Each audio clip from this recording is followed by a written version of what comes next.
اللہ من الشیطان الرجیم بسم اللہ الرحمن الرحیم۔ عزیزان ایمان، آج مارچ 1983 کی 18 تاریخ ہے اور درس قرآن کریم کا آغاز سورہ واقعہ کی آیت 75 سے ہو رہا ہے، 56/75۔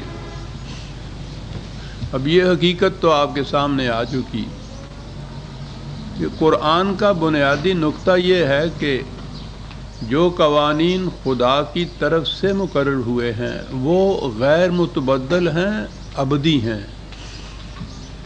اور اسی کو قرآن کریم اس عالم محسوسات کے نظام سے مختلف اطراف اور گوشوں کی مثالوں سے سمجھایا چلا جاتا ہے۔ سابقہ آیات میں انسانی تخلیق کے متعلق یہ بتایا کہ اسے دیکھیے کہ کس قدر قانون کی زنجیروں میں وہ جکڑی ہوئی اور قوانین کیسے غیر متبدل ہیں۔ پھر زراعت کی مثال سے سمجھایا کہ تم دیکھو کہ وہ کس طرح قانون کی پابندیوں سے وہ ایک چھوٹا سا دانہ پروان چڑھ کر اتنا بڑا ایک درخت بن جاتا ہے، فصلیں پیدا ہو جاتی ہیں، سامان رزق اس میں سے مہیا ہوتا ہے۔ اور یہ ایسا سلسلہ ہے کہ جب سے انسان کی شعور نے آنکھ کھولی اس وقت سے آج تک وہ دیکھتا چلا آ رہا ہے کہ یہ غیر متبدل ہے۔ گندم از گندم پہ روئے جاؤ سے جاؤ، یہ ایک مسلمہ ہے، یہ ایک غیر متبدل کلیہ ہے، اور اس سے وہ پھر لاتا ہے اس چیز پہ کہ انسانی زندگی کے متعلق ہم نے جو قوانین قرآن میں دیے ہیں وہ بھی اسی طرح سے ابدی غیر متبدل ہیں اور ان کے نتائج اٹل ہیں۔ یہ ہے وہ بنیادی نقطہ،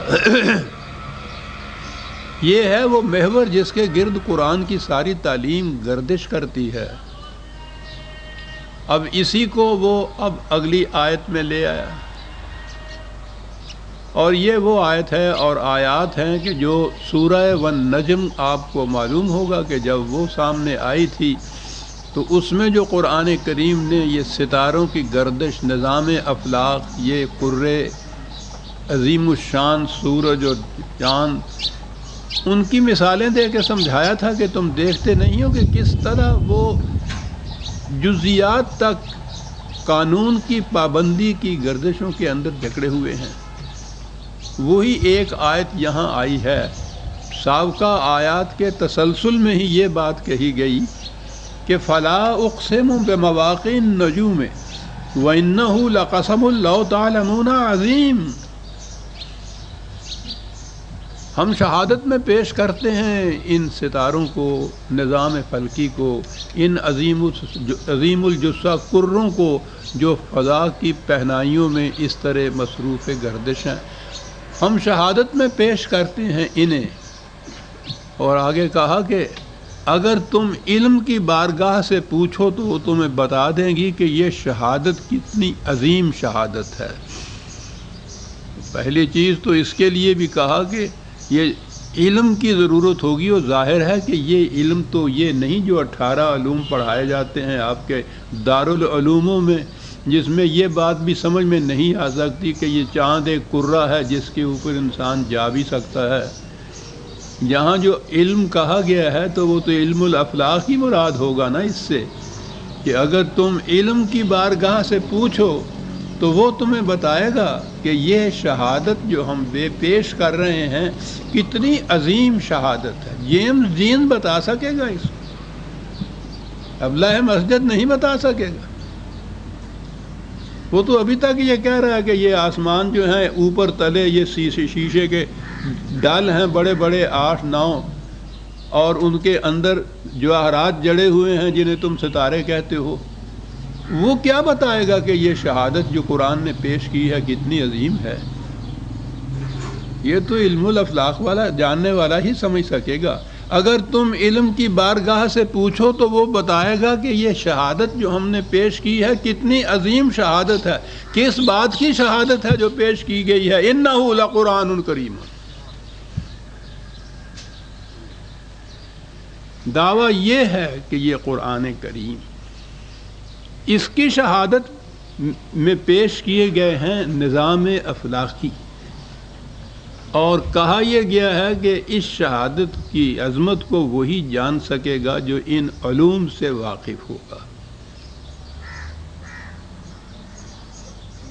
تو آپ غور فرمائیے کہ قرآن کا انداز کیا ہے بات سمجھانے کا۔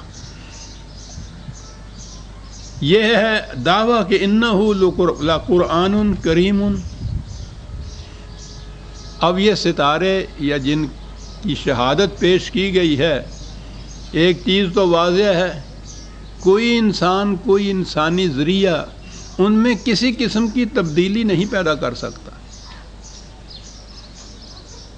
آپ کو سمجھنا پڑے گا کہ ان کی گردشیں کس طرح سے ہو رہی ہیں، ان کے نتائج کیا ہیں۔ یہ نہیں ہے کہ ان میں آپ کوئی تبدیلی پیدا کر سکیں، یہ ہو ہی نہیں سکتا۔ قرآن کے متعلق بھی یہ جب کہا کہ قرآن کریم، ایک تو کریم میں نے عرض کیا تھا کہ عربوں کے ہاں انتہائی صفات اگر کسی کی کوئی بیان کرنی ہو، یعنی جامع صفات کوئی شخص ہو، بلند ترین صفات کا حامل، تو اسے کریم کہتے ہیں۔ اس سے آگے لفظ ہی ان کے ہاں اور نہیں ہے، انتہا ہو جاتی ہے کسی کی صفات بیان کرنے کے لیے۔ تو قرآن بھی کریم، خدا بھی کریم، رسول بھی کریم۔ تو یہ شہادت میں پیش کر رہا ہوں اس بات کی کہ یہ قرآن کریم جو ہے فی کتاب مکنون ہے، یہ محفوظ کتاب ہے۔ ستاروں کی دنیا انسانی دسترس سے محفوظ ہے، ان میں کوئی اپنی مرضی سے تبدیلی نہیں کر سکتا۔ یہ قرآن بھی محفوظ بھی ہے، غیر متبدل بھی ہے، یعنی یہ منفرد ہے، منفردیت ہے اسلام کی یا قرآن کی کہ اس کی کتاب تمت کلمۃ ربک صدقا وعدلا لا تبدیل لکلمات اللہ، جو قوانین خدا نے دینے تھے انسانیت کے لیے وہ اس میں مکمل ہو گئے، پھر یہ غیر متبدل ہیں، ان میں کوئی تبدیلی نہیں ہو سکتی۔ دو صفتیں تو یہ بتا دی، اور تیسری صفت انا نحن نزلنا الذکر و انا لہ لحافظون، ہم نے اسے نازل کیا ہے، ہم اس کی حفاظت کرنے والے ہیں۔ مکمل، غیر متبدل، محفوظ، ستاروں کی دنیا کی طرح۔ کیا بات ہے، اس سے بہتر تشبیہ نہیں دی جا سکتی۔ مکمل، ان قوانین کے اندر کوئی اضافہ نہیں ہو رہا ہے۔ پہلے دن سے انسان نے جو ان کے متعلق قوانین سمجھے ہیں ان کو دیکھتا چلا آ رہا ہے، تحقیق جتنی جی چاہے کرتا چلا جائے۔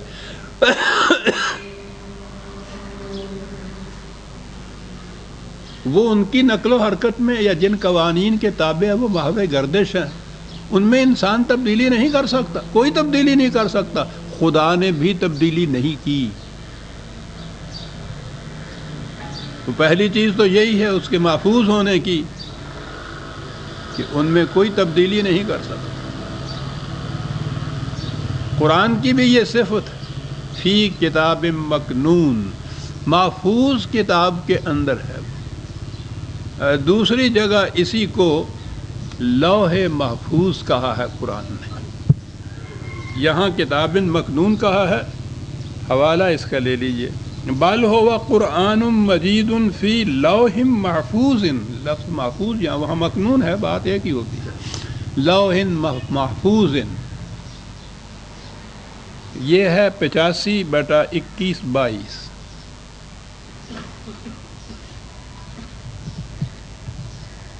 لوح تو کہتے ہی کتاب کو ہیں، اس زمانے میں تختی کو کہتے ہیں۔